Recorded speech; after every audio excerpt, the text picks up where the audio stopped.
Please offer me a seat. The TTC is unveiling this wearable button today. Now, it's part of a new initiative for people with visible and invisible accessibility needs. TTC staff will be providing these buttons to anyone who asks, no proof of need required.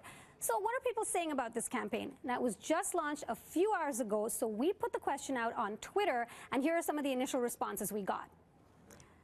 Dave says buttons should not replace common courtesy.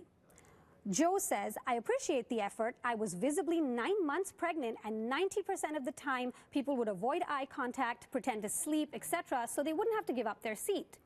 And Walter says, LOL, good luck with that. Looks like the fakers will be happy.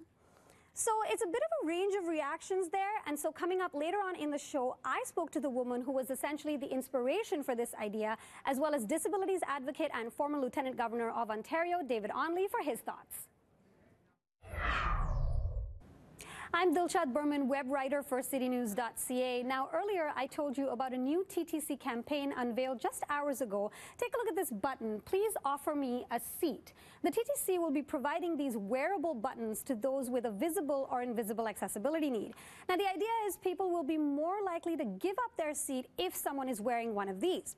Now, I just got off the phone with the very person who inspired this campaign, disabilities advocate Kate Welsh. She says the TTC was aware of her work in creating equity buttons with similar messages, but she wasn't consulted about this campaign. My thoughts initially was like, wow, this is so amazing. My activism has worked and become institutionalized. Also a bit of frustration because I wasn't acknowledged. I feel excited that my activism is going somewhere, and I feel frustrated because it's a trend that people with disabilities do the activism, and then it gets taken away. It gets taken and moved on, and the people with the disabilities don't get credit.